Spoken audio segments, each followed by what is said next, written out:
Seja muito bem-vindo a mais um episódio do Medicina Sem Cortes, um podcast gravado diretamente do Sobre esse Onco, um evento que reúne os principais especialistas em radiologia intervencionista e oncologia no Brasil, sempre numa abordagem, numa prerrogativa multidisciplinar. No episódio de hoje, a gente vai tratar de uma abordagem terapêutica que vem ganhando destaque no combate às chamadas metástases pulmonares, ou seja, a expansão do câncer no ambiente, no sistema pulmonar, no pulmão como um todo. A quimioterapia intra-arterial, ela é uma alternativa relativamente recente na medicina, que alia a atuação direcionada com o potencial de preservar os tecidos saudáveis e ampliar a eficácia do tratamento. Para essa conversa nós temos 3 convidados ilustres, os 3 ligados à rede DOR do Hospital São Luís, o Dr. Luiz Tenório de Brito, o Dr. Ricardo Awad e o Dr. Leonardo Fonseca. Dr. Luiz, vamos começar.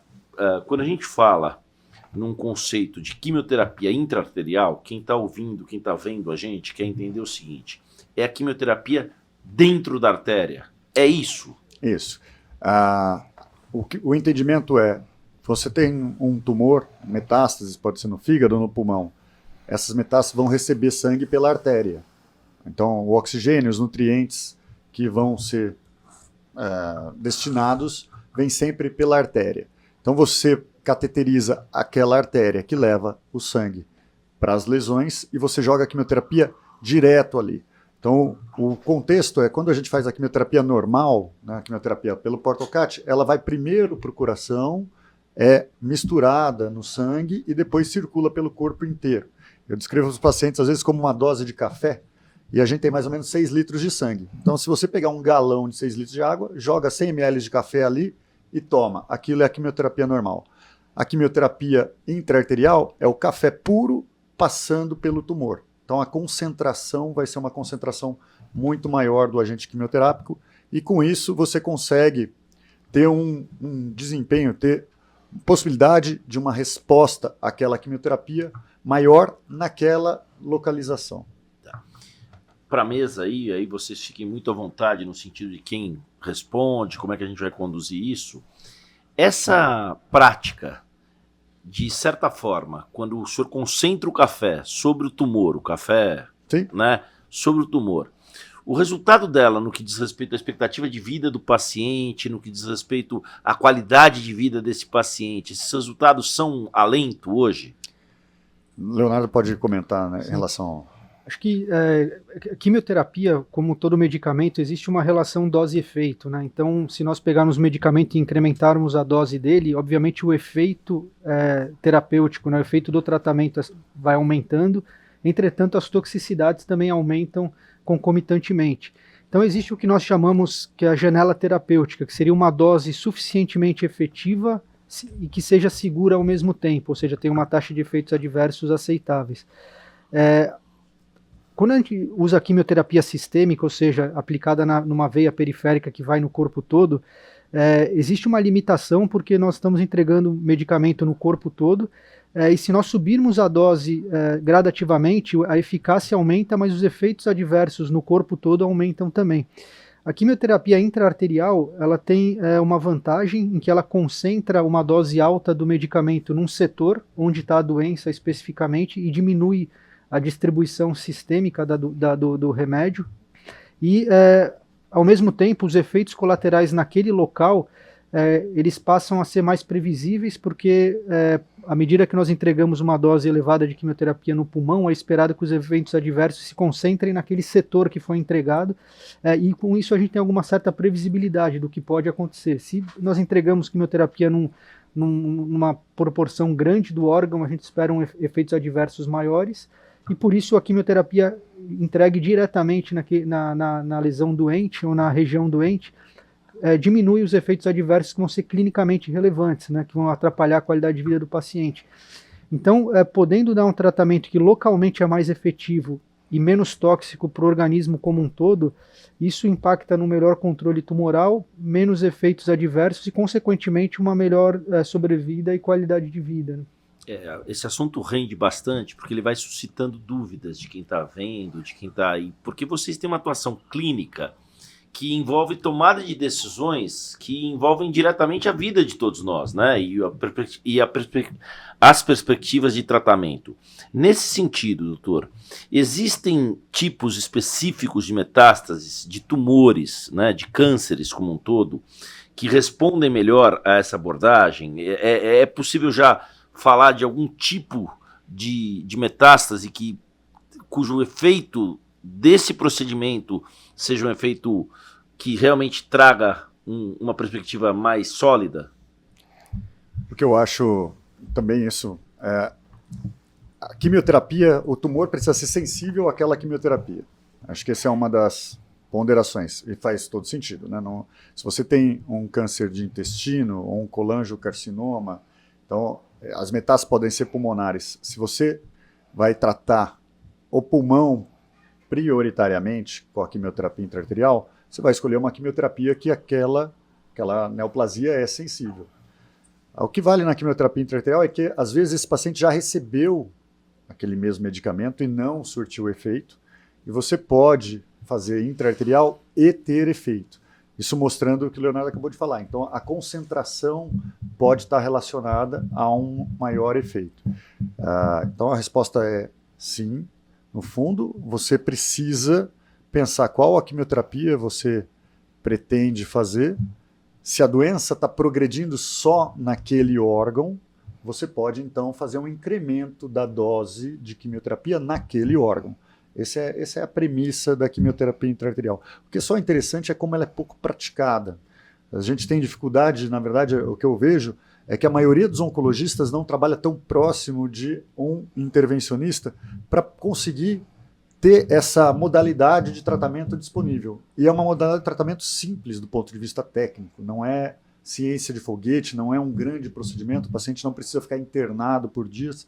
Ele vem para o hospital, faz essa entrega da quimioterapia no fígado ou no pulmão, ou eventualmente existem outros órgãos, numa perna, por exemplo, existe perfusão, e o paciente vai embora no mesmo dia. Então, da mesma forma como ele vem fazer uma quimioterapia, ele perde aquele dia, porque ele tem que vir fazer a quimioterapia, receber algumas horas durante a infusão, no final é a mesma coisa para o paciente.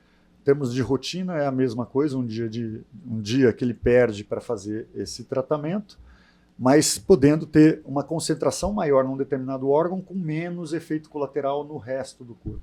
Bom, aí a gente chega no X da questão. Quão acessível esse procedimento tem se tornado do brasileiro comum, daquele que está nos acompanhando agora? Quão possível é esse tratamento? E como é que é a resposta de todo esse processo de tratamento de forma majoritária, percentual, em relação aos números? O que eles mostram? Para onde eles apontam nesse sentido? Posso responder também essa... Em relação à disponibilidade, eu acho que não é indisponível. No fundo, ela é desconhecida, porque você não precisa de nenhuma alta tecnologia. O que você precisa é algo que está disponível em todo hospital terciário do Brasil. É uma hemodinâmica. Um arco, você poderia cateterizar o fígado e entregar a droga. Existe uma questão, talvez, logística. A quimioterapia é uma medicação especial. Não é uma medicação que qualquer médico pode prescrever ou que qualquer farmácia pode manipular. Então, a quimioterapia é uma medicação especial que tem trâmites especiais. Então, existe essa dificuldade, talvez, de fluxo que precisa ser montado. Mas a primeira coisa, e é o que a gente está fazendo aqui, é tentando expor que existe essa modalidade de tratamento, que pode ajudar alguns pacientes em casos selecionados. Então, eu não acho que todo paciente está ouvindo, nossa, eu tenho tumor no fígado, então vou fazer quimioterapia intra-arterial. Não, não é assim. São pacientes selecionados, mas precisa ser lembrado e pode ser oferecido Mas a amplamente. gente já tem algum número nesse sentido de resposta, algum quociente científico que possa dizer para a gente o seguinte: olha, os pacientes submetidos a esse protocolo clínico têm tido respostas que são quais? Então, você quer colocar? Eu acho que existem, como não é uma terapia amplamente realizada em todos os centros, o que existe na literatura são séries de casos, ou seja, hospitais que isoladamente reportam a experiência dos casos que foram feitos ali. Obviamente que nós temos que avaliar isso criticamente, porque se publicam em geral, resultados que são favoráveis, os que são desfavoráveis, a maioria dos grupos tendem a não publicar. Mas do que é publicável, se mostra que uma boa parte dos pacientes que são refratários às terapias tradicionais podem ter benefício. E se nós falarmos em número, vai depender muito do tipo de tumor que está sendo tratado, mas que se coloca em taxas de controle de doença da ordem de 50% a 60%. Isso não necessariamente implica cura, nem aumento relevante em sobrevida, mas muitas vezes uma melhora de sintoma imediato, como o caso que foi discutido anteriormente. Eu acho que o desafio aqui, acho que um grande papel desse podcast seria a gente lembrar das terapias, né, relacionadas à radiointervenção, né, porque frequentemente fora de centros especializados, né, elas nem entram em discussão com o paciente e com o médico. Então, eu acho que trazer à tona, mostrar que existe essa possibilidade, até para ver se esse paciente tem indicação, esse paciente não tem indicação, acho que seria um grande papel, uma grande vitória desse podcast, né? Só tornar mais público e discutir esses casos. E, né? doutor Ricardo, sempre numa abordagem que vocês médicos, oncologistas, radiologistas intervencionistas, vocês trabalham muito no protocolo da percepção, além daquele clichê da percepção holística do paciente e da questão da importância da prerrogativa multidisciplinar como um ajuste de rota possível, né, nesse sentido. O senhor acha que esse protocolo, em relação a essa recepção dos pares multidisciplinares, é um protocolo que tende a avançar? Eu acho que a oncologia como um todo, como eu falei anteriormente, né, a gente vem ganhando sempre novas opções de tratamento. Então, desde quimioterapia, imunoterapia, drogas-alvo, até tratamentos regionais que a gente comenta. Então, a radioterapia evolui para uma radioterapia estereotáxica, você tem a ablação, termoablação, né? Você tem esse tratamento ainda em fase muito inicial, que é a quimioterapia intraarterial, né? A gente vai estudar isso, vai tentar entender o papel que tem, que grupo de pacientes se beneficia nisso. E a impressão que a gente tem é assim, a cada ano vão entrando novas coisas no leque, né? Então o desafio do médico, do oncologista, dos colegas, principalmente fora de grandes centros, é se manter atualizado, né? Ter sempre consciência de todas as opções. Eu acho que essa é a mensagem, assim, né? Que a gente tem mais essa opção na mesa.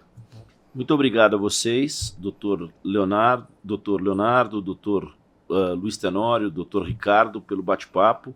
Lembrando aí para quem nos acompanha que a quimioterapia intra-arterial ela é uma técnica que consiste na administração de agentes quimioterápicos diretamente na artéria, o que acaba por irrigar o tumor, concentrando o efeito do fármaco no local da doença e assim reduzindo o seu potencial de ampliação da toxicidade sistêmica. Obrigado a vocês, valeu pelo bate-papo. Obrigado pelo convite.